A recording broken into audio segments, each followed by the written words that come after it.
Bom dia.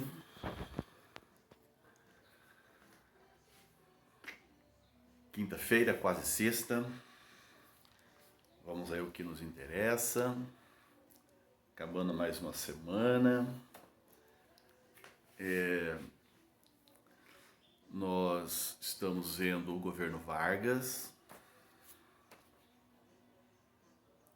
Só que agora não são mais 60, né? 66.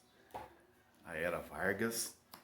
Nós, na aula anterior, falamos sobre o governo provisório de Getúlio Vargas. Que nós vimos que de provisório teve pouco, de 30 até 34. Tá? Destacamos aí a Revolução Constitucionalista de 1932. Destacamos a política de compromissos do governo Vargas diante de uma crise de hegemonia. E destacamos também a elaboração de uma Constituição. Tá? Nós tínhamos já falado alguma coisa sobre a Constituição e tudo mais. Tá? Então acho que falta acrescentar duas ou três coisinhas. Né? O que é que você esperava, ou o que é que se esperava então, a partir de 34? Porque por essa Constituição, você lembra, nós tínhamos o primeiro presidente eleito indiretamente. Então foi eleito Getúlio Vargas.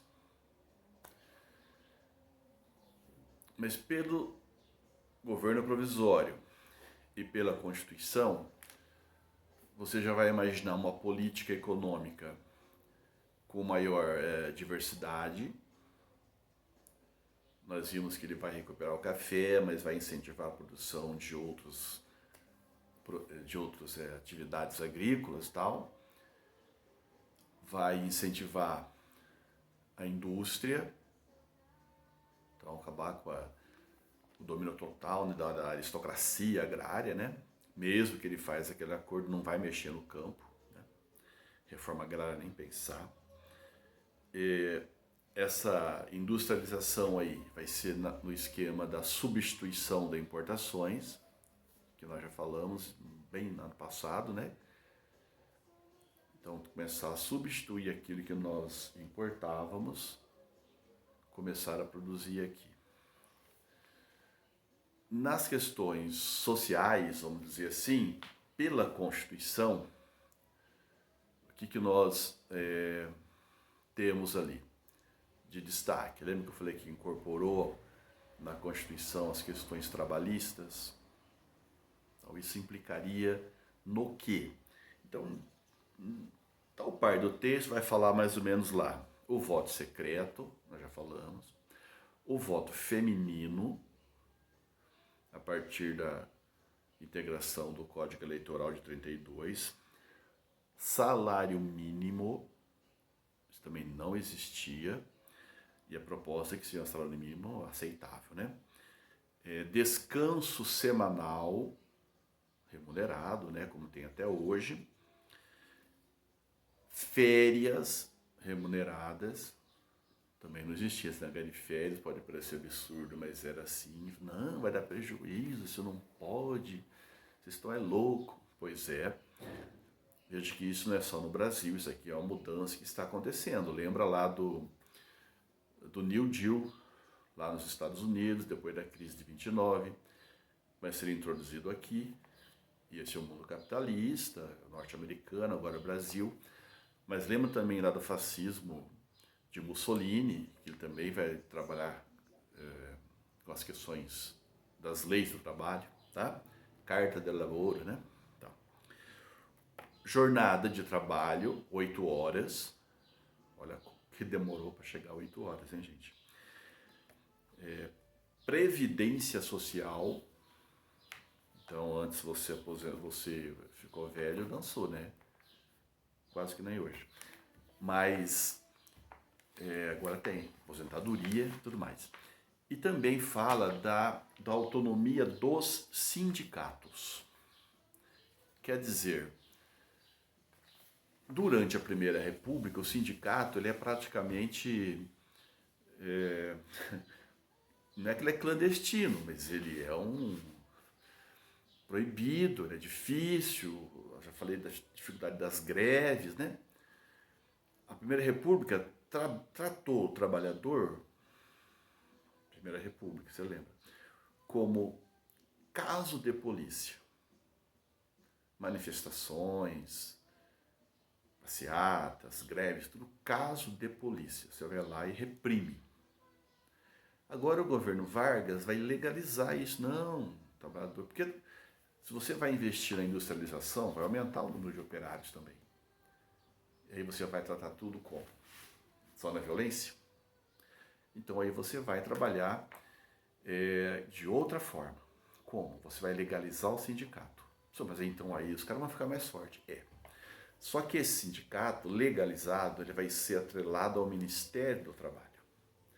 Então vale aqui lembrar também, Getúlio Vargas, quando entra, cria, dentro daqueles ministérios que existiam, ele cria mais dois. O Ministério da Educação e o Ministério do Trabalho. Na verdade, trabalho, indústria e comércio, tá? Então tá tudo junto aí, porque eles não vão fazer aquele negócio de luta de classes, separar capital e trabalho. É como se fosse todo mundo junto. As ideias de Vargas vão na direção do fascismo, então é essa ideia de integrar. Então pensa assim, esse sindicato atrelado, ligado, filiado ao Ministério do Trabalho, ele passa a ser controlado. Ele é manipulado. Normalmente os sindicalistas falam assim, é um sindicato pelego. Você sabe o que é pelego? Claro, né? Você tem cavalo, você é um cara descolado. Não, você não sabe nada. Pelego é uma pele, né? Um acolchoado, alguma coisa que você coloca entre a sela e o cavalo. Para quê? Para ficar mais confortável para o cavalo, para que você não perceba que você está montando. Claro que não vai perceber. Mas para facilitar esse processo, tá? Ele ajuda o cavaleiro, na verdade. O sindicato pelego é esse. É aquele que amacia para o patrão. Você não perceber que ele está te explorando. Então é um sindicato que, mesmo sendo do trabalhador, ele na verdade não está. Se for do Estado, mesma coisa. Então assim você cria, vamos dizer assim, vai domesticando a classe operária. E ela vai aprendendo, vamos dizer assim, a esperar que o governo lhes conceda as coisas. Ao invés dela lutar porque é direito aquilo que ela está reivindicando. Não, o governo é que doa, que dá e tal. Veja quantas coisas ele já está dando. Vale lembrar que boa parte disso que está na Constituição, a jornada de 8 horas, isso vai sendo feito aos poucos, tá? Não é assim, tá tudo assim. Até porque entra de novo a ditadura, entra o período de guerra, então tudo isso vai sendo meio que colocado de lado em função do esforço que temos que fazer em nome da pátria e tal. Então é que você ganhou tudo de uma vez e foi tudo maravilhoso. Então esse negócio do sindicato é legal, legal no sentido, você tem que saber, tá? Essa filiação ao sindicato, ao Ministério do Trabalho, Indústria e Comércio, como se o sindicato fosse então algo oficial. Tem a assembleia lá do sindicato, vai ter alguém do governo lá, percebe? Então tirou aquela liberdade que se considerava legítima. Tá. Outra questão da Constituição que vale lembrar, eu não sei em que parte do texto que podemos retirar isso, mas lembra que eu falei que também no governo Vargas vai ter Ministério da Educação? Então nessa Constituição vai valorizar também a educação. praticamente antes, ninguém nem pensava muito na área de educação, tem que ser obrigatória, para com isso. No governo Vargas tem essa preocupação. E aí vem logo uma descoberta. Nossa, então que bom, né? Então pelo menos tem algumas coisas boas. Sim e não. Sim e não. A educação de Vargas, ela visava mais controlar os mais subalternos. O senhor está exagerando. O que você quer dizer com isso? Eu dei uma olhadinha e tal. No artigo, eu notei aqui em algum lugar, vamos lá. Aqui, ó. O artigo 138, lá da Constituição, fala que a escola, o ensino, esse todo, deve estimular a educação eugênica. Ô louco, eugenia. Olha, fazer uma higiene social através do melhoramento racial. Então é uma educação que vai na direção do fascismo. De uma raça que se vai aperfeiçoando, melhorando. Estranho, não é não? Mas está lá na Constituição.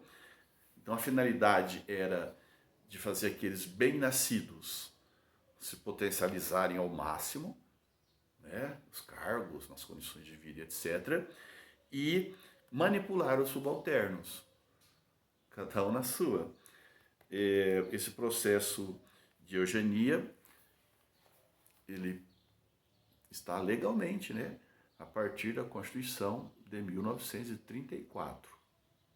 Dói no pé isso, mas isso é verdade, tá bom? O que mais que temos lá da Constituição? O do... Acho que tá bom lá de 34, né? Bom, aí começamos o governo. Só que a despeito de ter essas leis, de ter essas questões, esse controle, o que nós vamos perceber é que foi um período de polarização. Bom, primeiro, foi constitucional, então um período democrático. A Constituição manteve um caráter liberal. Ela colocou lá os 3 poderes. Então vamos dizer, uma Constituição bastante avançada e etc, né? Só que incrivelmente durou o quê? 3 anos. Vamos ver por quê. Então, tá. Só que esse clima acabou possibilitando, porque na democracia você pode questionar, né? Pode debater, pode discordar. E o bom é que você faça isso com embasamento, né? Não só porque eu acho que sim, eu acho que não, e porque eu não gostei disso. Não, tem que ter embasamento, né? Antigamente uma pessoa, para refutar uma tese que alguém tinha que escrever outra, tinha que ver um livro.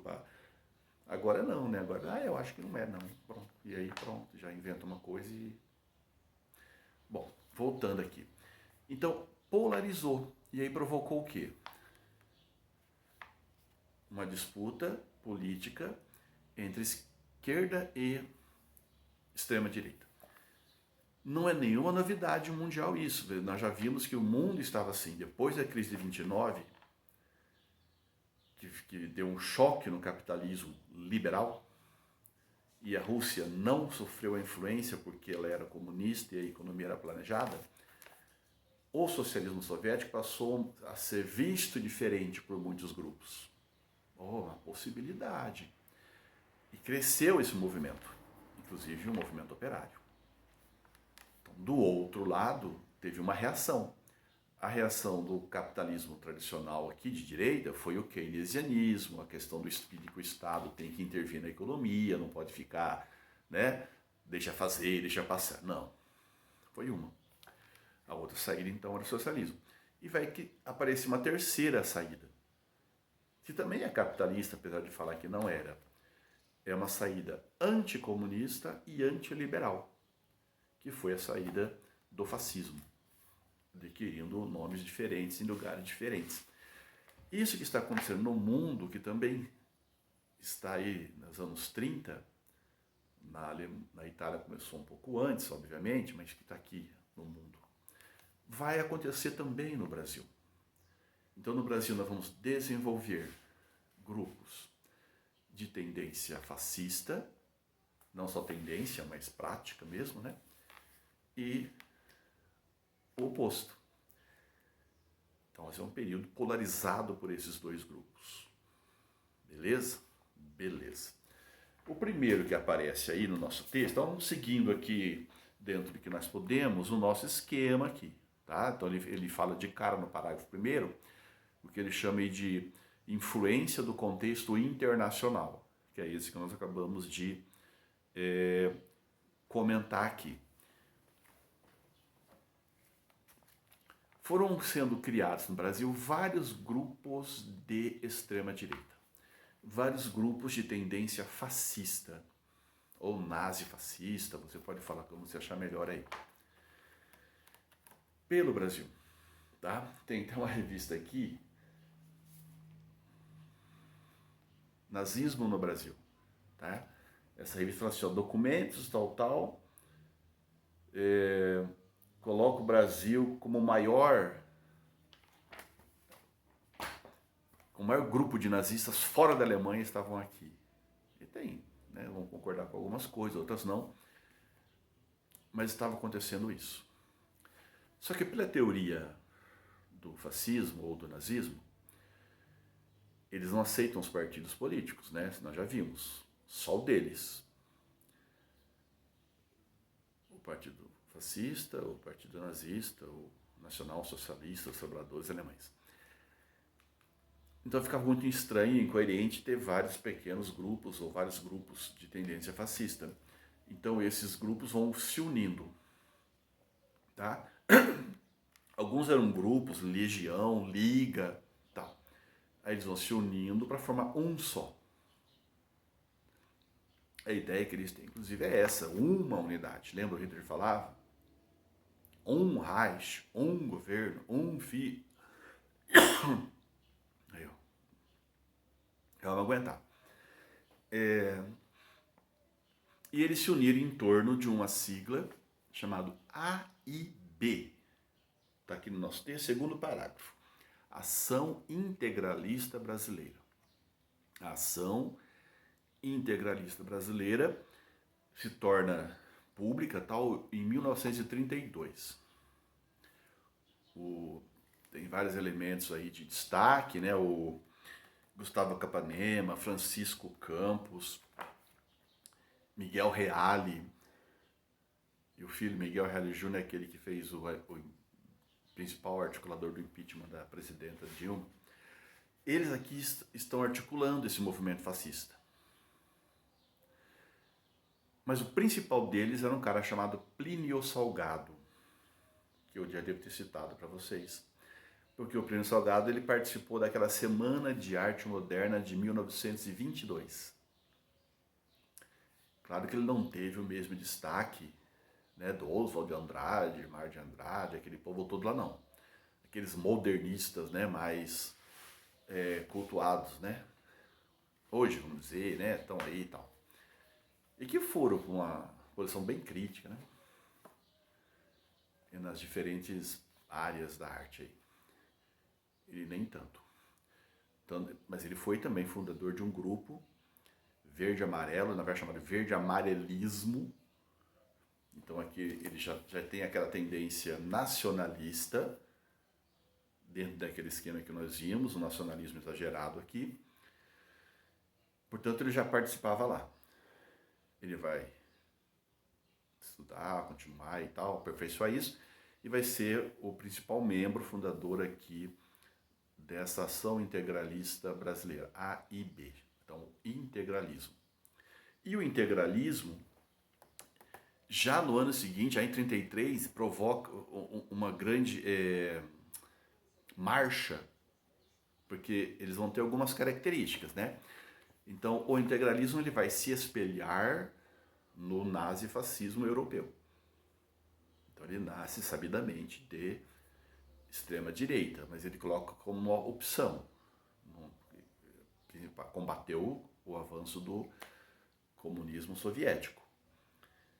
e uma crítica ao liberalismo, que eles achavam fracos. Então, a mesma tendência. Em quase tudo. Então você tinha lá na Europa as camisas pardas, as camisas negras, né, que eram as milícias, né, do nazifascismo.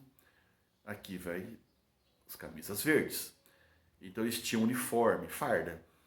Camisa verde, se não me engano a gravata era preta e a calça era azul. As mulheres também vão participar e também vão usar a farda. Nessas cores. Uma bandeira azul, dentro do círculo central da bandeira, a letra sigma, que também era utilizada no ombro aqui. E desenhada de uma forma que parecia muito a suástica alemã. A letra sigma é escolhida, ela é como se significasse a soma de muitos, então seria a soma de todos, a unidade, tudo unido, integral, um só.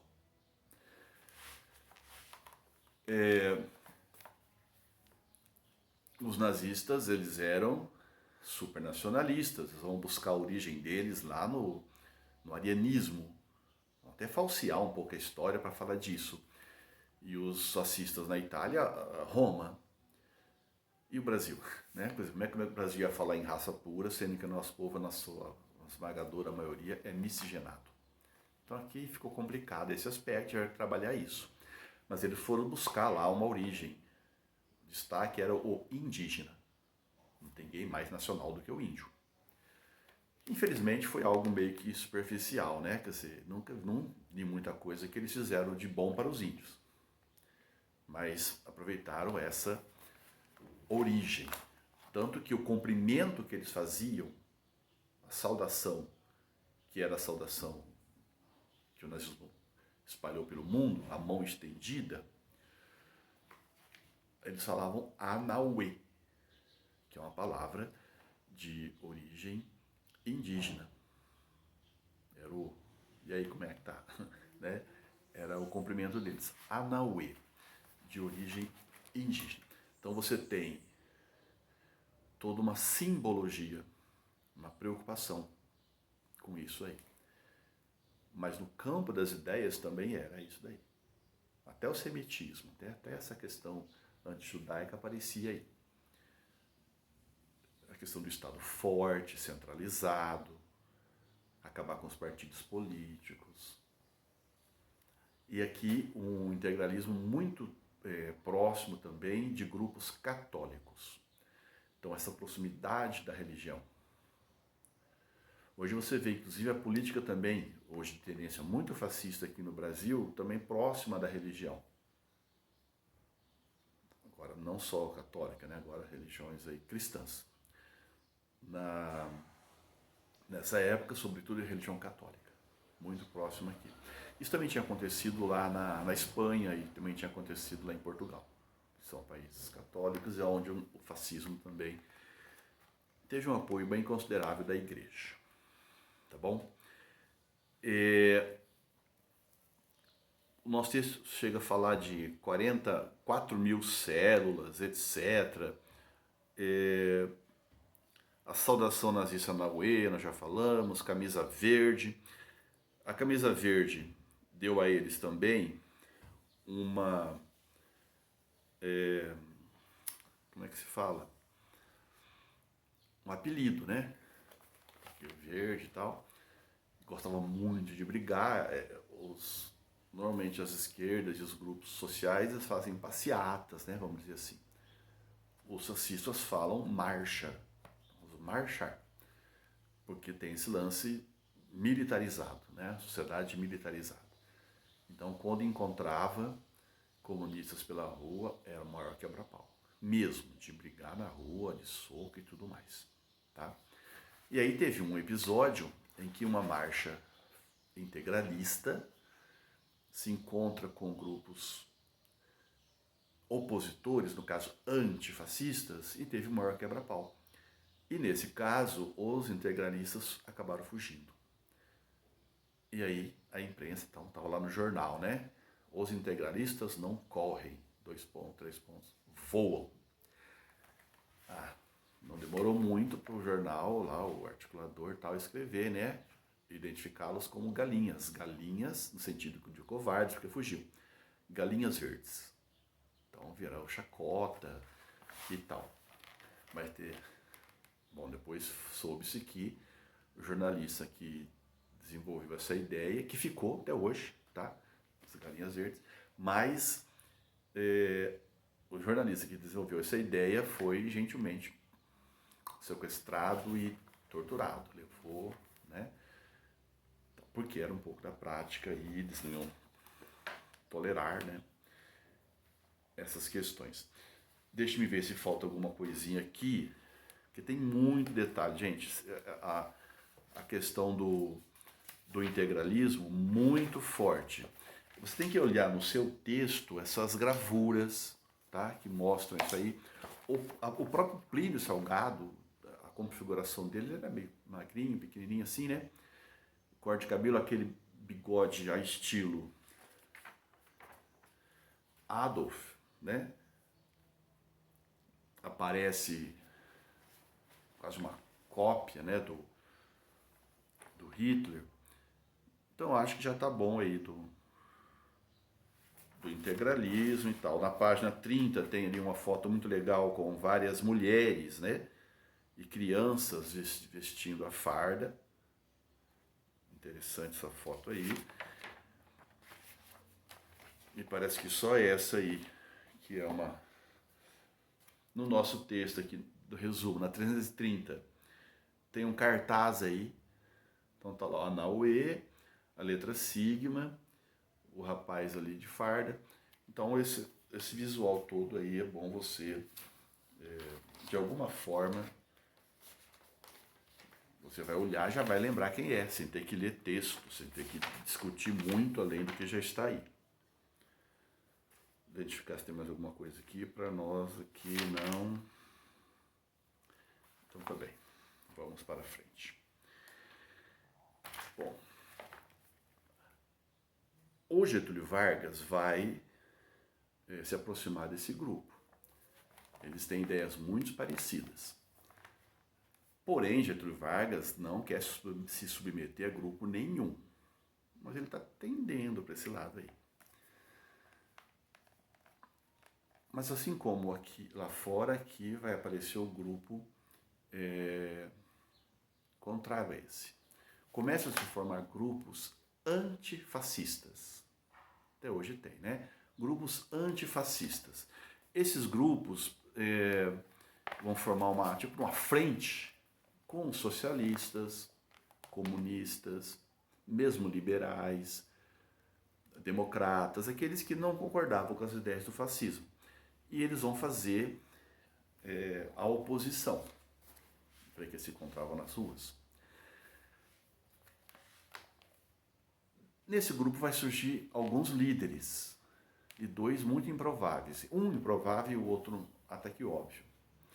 Um deles é um cara chamado Carlos Lacerda. O Carlos Lacerda, ele vai depois ser o pior inimigo do comunismo.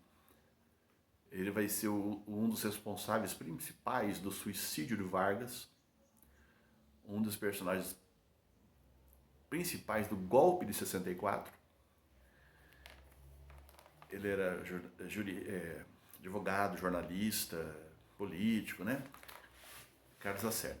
Mas ele entra num grupo desse aqui, antifascista, e que vai cada vez mais adquirir uma característica comunista. Porque o seu principal líder não será o Carlos Lacerda, vai ser justamente o Luiz Carlos Prestes. Você lembra do Luiz Carlos Prestes? Aquele da coluna Prestes?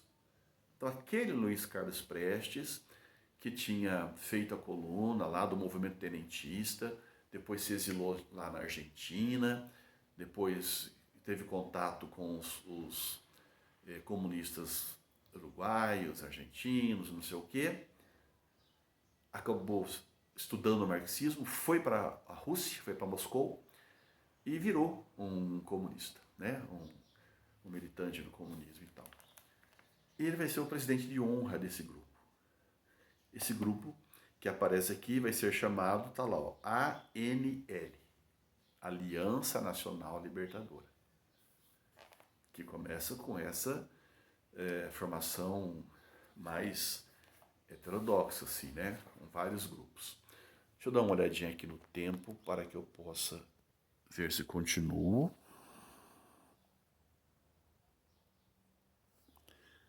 Até daqui a pouco.